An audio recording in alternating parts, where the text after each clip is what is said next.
TV를 켜보니 엄청난 슈퍼푸드에 대한 이야기가 나오고 있군요.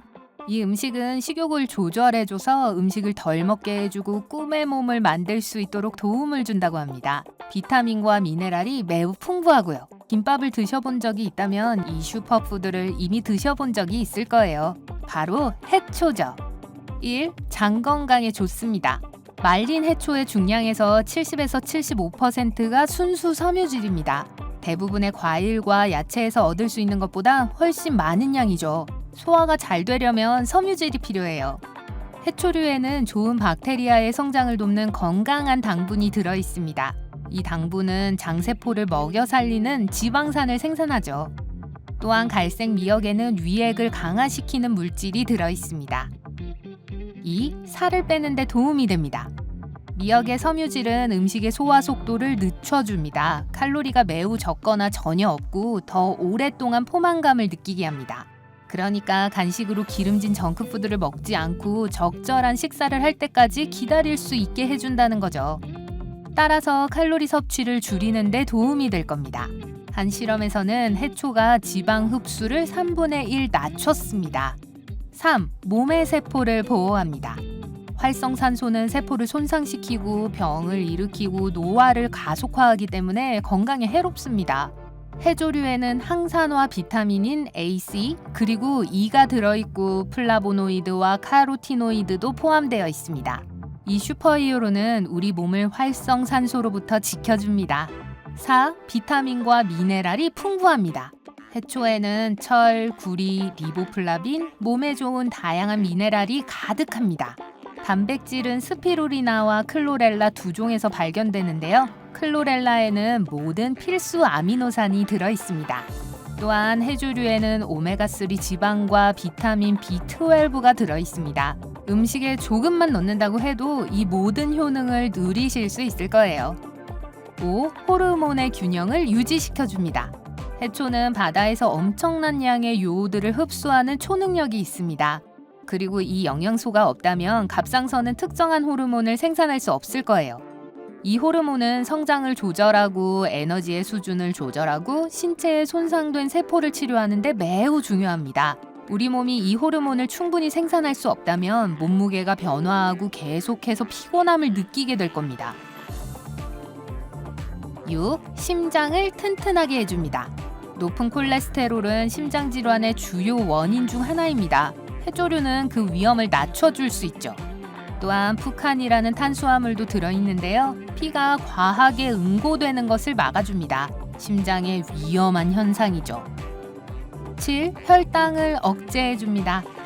유전적으로 인슐린 저항성이 있고 고혈당 문제가 있을 수 있는 사람들에겐 해조류의 색소가 아주 이롭다고 해요. 알긴산이라는 해조류의 또 다른 물질은 혈류에 당이 흡수되는 것을 막아주기도 합니다. 8. 머리를 더 멋져 보이게 해줍니다. 해초에는 콜라겐이 잔뜩 들어 있습니다. 콜라겐은 모발 회복과 두께에 영향을 미치죠. 게다가 특정 종류의 해조류에 들어있는 비타민 A와 C, 아연은 머리카락의 성장을 촉진시킬 수 있습니다. 9. 건강에 좋습니다. 여러분께선 햄버거나 감자튀김과 함께 해초를 먹지 않을 거예요. 해초는 야채 스튜, 두부, 샐러드, 그리고 볶음 요리와 훨씬 더 잘 어울립니다. 그러니까 식단에 미역을 넣으면 여러분은 몸이 감사할 음식을 선택하는 것과 마찬가지예요. 그런데 해초를 잔뜩 사러 슈퍼마켓에 가기 전에 너무 과하게 먹는 것 역시 좋지 않다는 것도 기억하세요. 해초를 식단에 포함시키되 그것을 합리적으로 드셔야 합니다. 흔히 먹을 수 있는 7가지를 알려드릴게요. 꼬시래기. 이 해초는 바다 이끼라고도 합니다. 짙은 자주색이고 보통 피클이나 샐러드에 사용되죠. 이 재료는 카리브해와 하와이에서도 인기가 있는데요. 주로 포케볼에 넣어 먹습니다. 꼬시래기는 채식주의 버전의 젤라틴인 한천을 만들 때 사용됩니다. 꼬시래기를 말린 것이나 가루로 젤리, 푸딩, 커스터드를 만들 수 있습니다. 다시마. 이 갈색 해초는 말린 것을 넓고 가는 조각으로 살 수 있어요. 일본에서는 다시마를 초밥에 간에 사용하고 다시라는 육수 재료로 사용합니다. 맑지만 맛이 좋아요. 만약 가루 형태로 파는 다시마를 찾으셨다면 최신 유행의 일본차 콤부차를 직접 만들어 보세요. 김. 가장 찾기 쉬운 유형은 얇게 압착시켜 말린 짙은 녹색 또는 검은색의 김일 겁니다. 김밥을 만들거나 반찬, 간식으로 먹을 수 있죠. 말리거나 구운 김은 공기 중의 습기로 인해 부드럽고 흐물흐물해질 수 있습니다. 그러니까 밀폐 용기에 보관하는 게 좋을 거예요. 미역. 이 해초는 약간 달고 식감이 부드럽습니다. 그래서 샐러드의 안성맞춤이죠. 일본식 된장국의 주 재료 중 하나이기도 합니다. 미역은 주로 건조되거나 소금에 절인 걸 진공팩에 넣어 파는데요. 요리를 하면 부피가 크게 늘어납니다. 너무 익히면 끈적끈적해질 거예요. 덜스.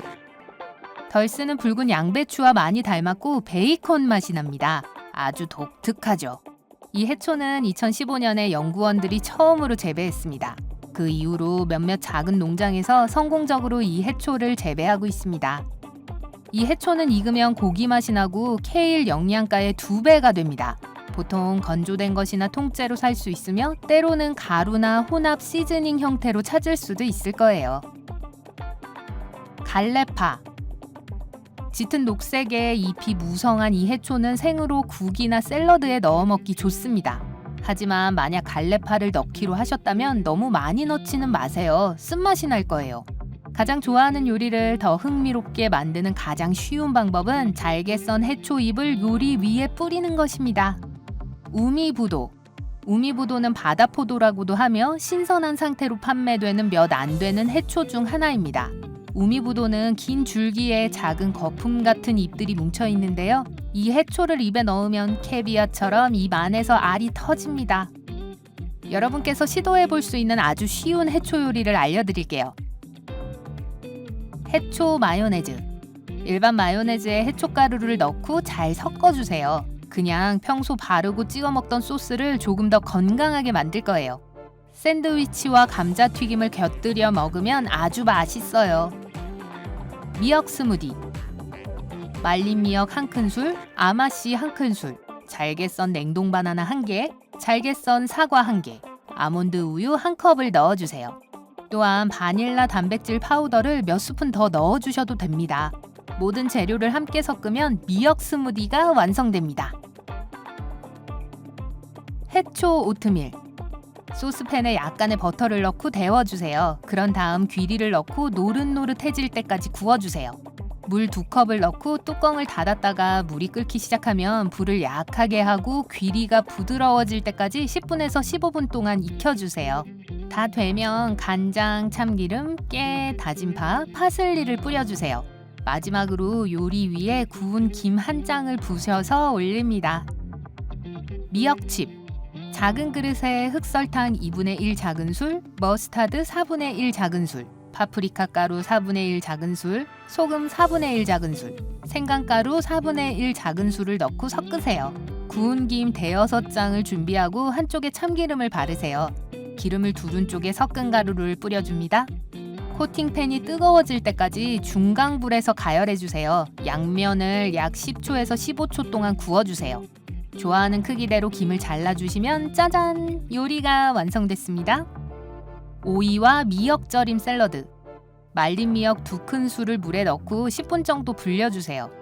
물기를 빼고 거의 마를 때까지 짜주세요. 오이 2-3개를 얇게 썰고 소금 4분의 1 작은술을 뿌리고 5분 동안 절입니다. 쌀 식초 3큰술, 설탕 1큰술, 간장 4분의 1 작은술, 참기름 2분의 1 작은술을 설탕이 녹을 때까지 잘 섞어주세요. 만든 소스를 오이와 잘 섞고 깨 1큰술을 넣어주세요. 샐러드가 완성되었습니다. 이 요리 중 하나 또는 담백한 해초를 매일 여러분의 식단에 넣어보세요. 그러면 한 달 후에 긍정적인 변화를 발견하게 될 겁니다.